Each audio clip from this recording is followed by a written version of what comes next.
Hello मित्रों, मैं doctor Rohidas Yadav, यशस्वी TT college Dausa. आज हम व्यक्तित्व की दूसरा भाग अर्थात व्यक्तित्व का वर्गीकरण और प्रकार, इस विषय पर चर्चा करेंगे। देखो, व्यक्तित्व वह है जिसके द्वारा मनुष्य की अपनी एक पहचान होती है और वो एक मनुष्य को दूसरे मनुष्य से अलग करता है। इस दुनिया में अर्थात संसार में प्रत्येक व्यक्ति अपनी कुछ विशेषताएं लिए होता है और वो विशेषताएं दूसरे व्यक्ति से अभिन्न होती हैं अर्थात अभिन्न होती हैं, अर्थात एक दूसरे के साथ में संयोजित नहीं होती। अब इतने सारे व्यक्तियों को हम सीमित शब्दों में कह नहीं सकते, उसके लिए हमें कुछ वर्गों का निर्धारण करना पड़ता है। वर्गों का निर्धारण हम मनोवैज्ञानिकों ने इस प्रकार से किया है। वो 5 समूह बनाए हैं, जिनमें से पहला समूह आता है हमारा भारतीय दृष्टिकोण, यानी कि व्यक्तित्व को भारतीय दृष्टिकोण के अनुसार 3 भागों में व्यक्त किया जाता है। एक है सतोगुण प्रधान, दूसरा है रजोगुण प्रधान, तीसरा है तमोगुण प्रधान। इनमें से सतोगुण प्रधान के व्यक्तित्व को श्रेष्ठ व्यक्तित्व की श्रेणी में माना जाता है, रजोगुण प्रधान को चंचल प्रवृत्ति का माना जाता है और तमोगुण प्रधान को आलसी और लापरवाही की श्रेणी में माना जाता है। अब दूसरा जो वर्गीकरण आता है वो वर्गीकरण आता है शारीरिक संरचना की दृष्टिकोण से। शारीरिक संरचना की दृष्टिकोण से देखा जाए तो गोलकाय, निर्बलकाय, सुडोलकाय और मिश्रित, अर्थात जिसका हम सुडोल, निर्बल और गोल का निर्धारण नहीं कर सकते, वो मिश्रित श्रेणी के होते हैं। अगला जो मनोवैज्ञानिकों ने वर्गीकरण प्रस्तुत किया है वो शारीरिक आकृति के आधार पर, पहला शारीरिक संरचना के आधार पर, अब दूसरा शारीरिक आकृति के आधार पर। पहला है गोलाकार, दूसरा है आयताकार, तीसरा है लंबाकार। इसी कड़ी को आगे बढ़ाते हुए एक जो वर्ग रखा है संवेगात्मक दृष्टिकोण से भी इसका वर्गीकरण किया गया है। एक पहला है श्लेष्मिक, दूसरा है विवादी, तीसरा है कोपशील, चौथा है आशावादी। परंतु सामाजिक दृष्टिकोण से भी इस प्रकार हम कह सकते हैं कि उससे भी हमें हमारे व्यक्तित्व का निर्धारण कर सकते हैं। इसमें 3 प्रकार के व्यक्तित्व का निर्धारित किया, जैसे अंतर्मुखी, दूसरा बहिर्मुखी और तीसरा उभयमुखी। भारतीय दृष्टिकोण से व्यक्तित्व को सतोगुण, रजोगुण, तमोगुण इन तीनों में विभाजित किया गया है और शारीरिक दृष्टिकोण से क्रैस्मर ने इसकी विशेषताएं अर्थात अर्थ निर्धारित किया है और इन क्रैस्मर के द्वारा जो वर्गीकरण किया गया है तो क्रैस्मर ने 4 प्रकार से गोलकाय, निर्बलकाय, सुडोलकाय और मिश्रितकाय बताया। अब शारीरिक दृष्टि से जो मनोवैज्ञानिक इसका विश्लेषण करने वाले हैं वो हैं सेल्डर महोदय। सेल्डर महोदय ने 3 प्रकार से बताया है, गोलाकार, आयताकार और लंबाकार। अब संवेगात्मक दृष्टिकोण से भी जो 4 श्लेष्मिक, विवादी, कोपशील और आशावादी जो 4 प्रकार के व्यक्तित्व निर्धारक तत्व माने गए हैं। अब समाज शास्त्रीय जो दृष्टिकोण है इसमें सबसे पहले स्प्रेंगल और दूसरे हैं युंग। इन दोनों ने आधार तो सामाजिक माना है परंतु तर्क अपने अपने प्रस्तुत किए हैं। स्प्रेंगर महोदय ने व्यक्तित्व के प्रकार अपने अनुसार वर्गीकृत किए हैं। उन्होंने सैद्धांतिक, आर्थिक, सामाजिक, राजनीतिक, धार्मिक और सौंदर्यात्मक आदि घटकों को निर्धारित किया गया है। युंग महोदय ने 2 प्रकार से बताए हैं, एक अंतर्मुखी और दूसरा बहिर्मुखी। ये 2 प्रधान हैं परंतु एक अप्रधान गुण भी इन्होंने बताया है जिसको उभयमुखी के नाम से जाना जाता है। अब शारीरिक आधार इन्होंने जो बनाया है उसमें आता है हिप्पोक्रेटस ने शरीर के द्रव्यों के आधार पर अर्थात व्यक्तित्व के 4 प्रकार बताए गए हैं। उसके अनुसार शरीर के 4 मुख्य द्रव्य पाए जाते हैं: पीला, पित्त, काला, पित्त, रक्त और कफ या श्लेष्मा। प्रत्येक व्यक्ति में इन चारों द्रव्यों में से किसी एक द्रव्य की अधिकता होती है और व्यक्ति का स्वभाव, चिंता प्रकृति उसी की प्रधानता से निर्धारित की जाती है। क्रैस्मर का जो वर्गीकरण है मनोविज्ञान का, वो इस प्रकार से है। क्रैस्मर ने मनोवैज्ञानिक तौर पर व्यक्तित्व के 4 प्रकार बताए। पहला स्थूल का है, दूसरा कृष्ण का है, तीसरा पृष्ठ का है और चौथा विशाल का है। अब इसमें स्थूल का है, ऐसे व्यक्ति का कद जो श्रेणी के होते हैं उनमें बताया है कि ऐसे व्यक्ति का, स्थूल का जो व्यक्ति होते हैं उनका कद छोटा होता है, शरीर भारी और गोलाकार होता है, गर्दन छोटी और मोटी होती है। इसका स्वाभाविक सामाजिक और खुशमिजाज प्रकृति के लोग होते हैं। अब दूसरा इन्होंने कृष्णकाय प्रकार, इस श्रेणी के व्यक्ति का कद लंबा होता है परंतु ये दुबले पतले शरीर के होते हैं। ऐसे व्यक्तियों के शरीर की मांसपेशियां विकसित नहीं होती है, स्वभाव चिड़चिड़ा रहता है इनका, तथा सामाजिक उत्तरदायित्व से दूर रहने की प्रवृत्ति अधिक होती है। तीसरा आता है इसमें पुष्टकाय श्रेणी। ऐसे व्यक्ति की मांसपेशियां काफी विकसित और गठी होती हैं। शारीरिक कद न तो अधिक लंबा होता है और न अधिक मोटा होता है। शरीर सुडौल और संतुलित होता है। इसके स्वभाव में न अधिक चंचलता होती है और न ही आसक्ति, मंदन। इन्हें काफ़ी सामाजिक प्रतिष्ठा समाज में इनको बहुत अधिक मिलती है। और चौथा इनका है विशालकाय प्रकार। इसमें उक्त तीनों प्रकार के गुण जो मिले जुले रहते हैं उनको हम विशालकाय श्रेणी में रखा जाता है। इस प्रकार से क्रैस्मर ने इन 4 प्रकार से विभाजित किया। अब सेल्डर जो कहते हैं, सेल्डर ने 1990 में शारीरिक गठन के आधार पर सिद्धांत दिया जिसे सोमेंटोटाइप सिद्धांत कहा गया। सेल्डर ने व्यक्तित्व के 3 प्रकार बताए, एक एंडोमॉर्फी, मेसोमॉर्फी और एक्टोमॉर्फी। अर्थात इन्होंने जो सिद्धांत प्रस्तुत किए उनमें इस प्रकार हैं कि जैसा पहला है एंडोमॉर्फी, ये इसकी विशेषता है कि एक प्रकार के व्यक्ति मोटे नाटे दिखते हैं और इस तरह के शारीरिक गठन वाले व्यक्ति आराम पसंद, खुश मिजाज, सामाजिक, खाने पीने की चीज़ों में अधिक अभिरुचि दिखाने वाले होते हैं। दूसरा है मेसोमॉर्फी। ऐसे लोगों की हड्डियां, मांसपेशियां काफ़ी विकसित होती हैं और शारीरिक गठन काफ़ी सुडौल श्रेणी का होता है। एक्टोमॉर्फी तीसरी श्रेणी। ऐसे व्यक्तियों का कद लंबा, दुबले पतले होते हैं, मांसपेशियां अविकसित और शारीरिक गठन इकहरा होता है। इन्हें अकेले रहना तथा लोगों से कम मिलना जुलना इनको पसंद होता है। इस प्रकार से अब आता है हमारा मनोवैज्ञानिक गुणों के आधार पर वर्गीकरण। अर्थात मनोवैज्ञानिक कह सकते हैं, दूसरा इसको सामाजिक आधार भी हम इसे कह सकते हैं। जुंग महोदय जो कि हमारे वर्गीकरण का सबसे प्रमुख वर्गीकरण करता है वो है युंग। अब युंग ने व्यक्तित्व को वर्गीकरण और उसके प्रकार इस प्रकार बताए हैं। इनका वर्गीकरण, इनका मुख्य आधार है सामाजिक दृष्टिकोण से। इसके अंतर्गत द्वितीय वर्ग युंग का है जो 2 प्रकार के व्यक्तित्व बताएं, इनमें से एक और वर्गीकरण मध्यम दोनों की विशेषताओं से युक्त व्यक्तित्व किया गया है। इस प्रकार से युंग ने सामाजिक दृष्टिकोण की दृष्टि से 2 प्रकार के व्यक्तित्व बताएं, एक अंतर्मुखी और दूसरा बहिर्मुखी। अब अंतर्मुखी और बहिर्मुखी को इन्होंने इस प्रकार से वर्गीकृत किया है कि पहला है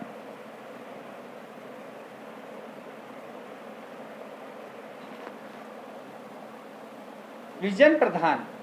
अंतर्मुखी के अंतर्गत विजन प्रधान, दूसरा है भाव प्रधान। अब इसमें से विजन प्रधान का भी दो इन्होंने विभाग कर दिए गए हैं। पहला है तर्क प्रधान और दूसरा है दिव्याहक प्रधान।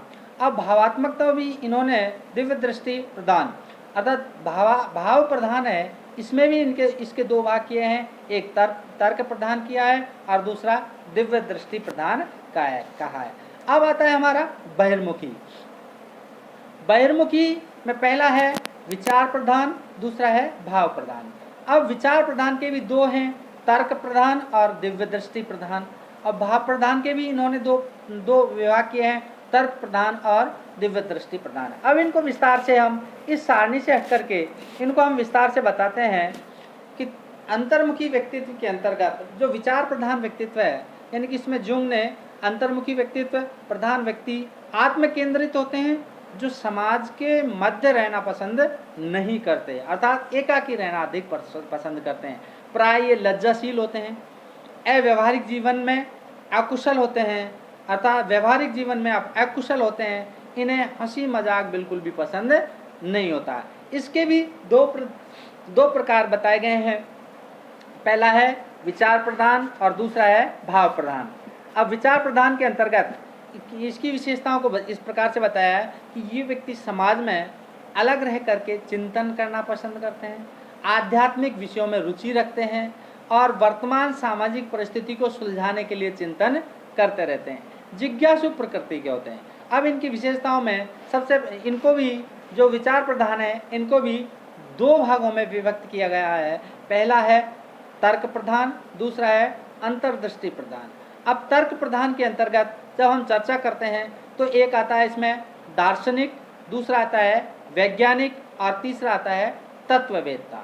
अंतर्दृष्टि प्रधान के अंतर्गत संत महात्मा जैसे गुरु नानक, कबीर, महमूद साहा आदि इस श्रेणी में रखे जा सकते हैं, जो स्वयं प्रकाश मार्ग पर प्राप्त कर दूसरों को मुक्ति प्रदान करने में, अर्थात महात्मा बुद्ध और महावीर स्वामी जैसे व्यक्ति भी इसी श्रेणी के अंतर्गत रखे गए हैं। अब दूसरा आता है इसमें भाव प्रधान व्यक्तित्व। अब भाव प्रधान व्यक्तित्व की विशेषता बताते हुए युंग ने बताया है कि भाव प्रधान व्यक्तित्व वाले व्यक्ति निराशावादी, अस्थिर व्यवहार में कुशल नहीं होते हैं, परिणाम स्वरूप जीवन में परेशानियों का सामना करते हैं, पारिवारिक जीवन में असंतुष्ट रहते हैं। ये इसके अंतर्गत भी दो विभाग किए गए हैं, पहला विभाग है तर्क प्रधान व्यक्तित्व और दूसरा विभाग है अंतर्दृष्टि प्रधान व्यक्तित्व। तर्क प्रधान व्यक्तित्व के अंतर्गत इस दृष्टिकोण से अपने विचारों में पारदर्शिता करने वाले व्यक्ति इस श्रेणी के अंतर्गत आते हैं, और अंतर्दृष्टि प्रधान व्यक्तित्व के अंतर्गत स्वयं सत्य की पहचान कर संसार को सत्य मार्ग प्रदर्शित करने वाले व्यक्ति इस श्रेणी के अंतर्गत आते हैं, और जितने भी महान पुरुष हैं उन महान पुरुषों को हम इसी श्रेणी में रखते हैं। अब दूसरा आता है हमारा जो दूसरा भाग है वो आता है बहिर्मुखी व्यक्तित्व। अब बहिर्मुखी व्यक्तित्व की विशेषता है युंग बताते हुए युंग ने कहा है कि बहिर्मुखी व्यक्तित्व वाले व्यक्ति समाज के कार्यों में भाग लेने का प्रयास करते हैं। ये लोग व्यवहारिक जीवन में कुशल, दूसरों को सदैव प्रसन्न करने वाले, प्रसन्नता रखने का प्रयास करने वाले एवं आशावादी प्रकृति के होते हैं। स्वयं की वेशभूषा, योग्यता आदि से दूसरों पर अपना वर्चस्व जमाने का प्रयास करते हैं। बहिर्मुखी व्यक्तित्व वाले दो प्रकार की श्रेणी हैं, एक तो विचार प्रधान और दूसरा आता है तर्क प्रधान। अब विचार प्रधान के अंतर्गत जब हम बात करते हैं तो इसमें व्यवहार कुशल, वातावरण से शीघ्रता से समायोजन करने वाले होते हैं, जीवन भर सुखमय जीवन बिताने का अवसर प्राप्त करने वाले होते हैं। इनका चेतन मन स्वार्थ रहित किंतु अचेतन मन स्वार्थी होता है। इसके भी दो हैं, एक तर्क प्रधान, दूसरा अंतर्दृष्टि प्रधान। अब इसमें जो पहला विचार प्रधान व्यक्तित्व वाले होते हैं उनमें आते हैं डॉक्टर, वकील, इसी श्रेणी के व्यक्तित्व वाले होते हैं। और अंतर्दृष्टि प्रधान वाले ऐसे होते हैं उनके अनुसार उनमें नीति के अनुसार अच्छे कार्य करना पसंद करते हैं, तर्क करना व्यर्थ समझते हैं, जैसे नेपोलियन हिटलर इसी श्रेणी के व्यक्तित्व वाले व्यक्ति थे। अब आता है दूसरा हमारा भाव प्रधान। भाव प्रधान व्यक्ति की विशेषताएं बताते हुए युंग ने कहा है कि ये लोग कल्पना प्रधान होते हैं, परिवर्तनशील प्रकृति वाले होते हैं, भावों के आधार पर विचारों का निर्णय लेते हैं। इसके दो प्रकार हैं, पहला है तर्क प्रधान और दूसरा है अंतर्दृष्टि प्रधान। अब इसमें तर्क प्रधान जो दृष्टि वाले होते हैं वो प्रयुक्त न कर, यानी अपनी तार्किक दृष्टि का प्रयोग न करके स्वयं ही अच्छे कार्य करने रहते हैं, अर्थात दूसरा है अंतर्दृष्टि प्रधान। अर्थात ऐसे व्यक्ति होते हैं प्राय कल्पना प्रधान होते हैं, अर्थात सदैव कल्पना में ही जीवन व्यतीत करते हैं। युंग के अब निष्कर्ष तौर पर हम कह सकते हैं कि युंग के उपयुक्त दो प्रकार के व्यक्तित्व के साथ ही एक तीसरे जो व्यक्तित्व की को भी इन्होंने गौण रूप से बताया है, वह उभयमुखी व्यक्तित्व कहलाता है। इस प्रकार के व्यक्तित्व वाले अंतर्मुखी और बहिर्मुखी दोनों प्रकार के गुणों वाले व्यक्ति होते हैं, अर्थात इसमें कुछ विशेषता अंतर्मुखी की और कुछ विशेषताएं बहिर्मुखी की होती हैं। यथार्थवादी वास्तविकतावादी होते हैं, कभी कभी इन्हें अनिश्चितता का भाव भी देखने को मिलता है। वास्तविकता तो यह है कि शुद्ध रूप में न पूर्ण अंतर्मुखी होते हैं और न ये पूर्णतः बहिर्मुखी, ये एक मध्यम रास्ता अपनाने वाले होते हैं। युंग के अनुसार अंतर्मुखी व्यक्तित्व और बहिर्मुखी व्यक्तित्व को की अलग अलग, अर्थात दोनों की जब तुलनात्मक दृष्टि से हम देखते हैं तो इस प्रकार से इनकी विशेषताएं बताई गई है। अर्थात पहला है अंतर्मुखी व्यक्तित्व की विशेषता, अर्थात व्यक्ति अपने में ही मस्त रहते हैं, एकांत प्रिय एकाकी होते हैं, सामाजिकता का इसमें अभाव होता है, अंतर्मुखी होते हैं, कम बोलने वाले, लज्जाशील, अपने काम से काम रखने वाले, साहित्य और आध्यात्मिक विषयों के अध्ययन में रुचि रखते हैं। यह वर्तमान समस्याओं पर अपना ध्यान अधिक केंद्रित करते हैं। विचार प्रधान तार्किक अंतर्मुखी व्यक्तित्व होते हैं जो निरंतर सत्य की खोज में रहते हैं, और विचार प्रधान दिव्य दृष्टि युक्त अंतर्मुखी व्यक्ति होते हुए परम सत्य को प्राप्त करने हेतु दिव्य दृष्टि का विकास करने की चिंता करते हैं। महात्मा गांधी, दयानंद, बुद्ध, ईसा मसीह आदि इसी श्रेणी में आते हैं। यह स्वभाव में संदेही, शंकालु होते हैं और इनकी वस्तुओं तथा कष्टों के प्रति सजग रहते हैं। मनोविनोद करना इन्हें पसंद नहीं है तथा दूसरों के साथ हंसी मजाक में भाग भी नहीं लेते हैं और भविष्य में योजनाओं को प्राथमिकता देते हैं और आदर्शवाद विचारों को प्राथमिकता देते हैं। एकांत प्रिय, समाज से दूर, सामाजिकता का अभाव, आत्मा प्रशंसा सुनने में रुचि नहीं होती। आदर्शवादी होते हैं, दर्शन विज्ञान के में रुचि रखने वाले होते हैं। अर्थात बहिर्मुखी जो व्यक्तित्व है उसकी विशेषताएं युंग ने ये समग्र रूप से एक साथ इस प्रकार से बताई है। बहिर्मुखी अत्यंत सामाजिक और वाचाल होते हैं, दूसरों के साथ बड़ी जल्दी मित्रता स्थापित कर लेते हैं। यह अत्यंत ही मनोविनोदी और मस्त रहने वाले होते हैं और काफ़ी यथार्थवादी, धैर्यवान, कार्यशील होते हैं। वातावरण से शीघ्र प्रभावित हो जाते हैं। रूढ़िवादी होते हैं। इनका चेतन मन स्वार्थ रहित होता है और प्रमुख विचार प्रधान तार्किक बहिर्मुखी अपना जीवन प्रधान कार्य करने में व्यतीत करते हैं, जैसे वकील, शिक्षक, नेता आदि इसी श्रेणी के व्यक्तित्व वाले होते हैं। भाव प्रधान बहिर्मुखी कल्पना प्रधान होते हैं और यह गुण स्त्रियों में अधिक पाया जाता है।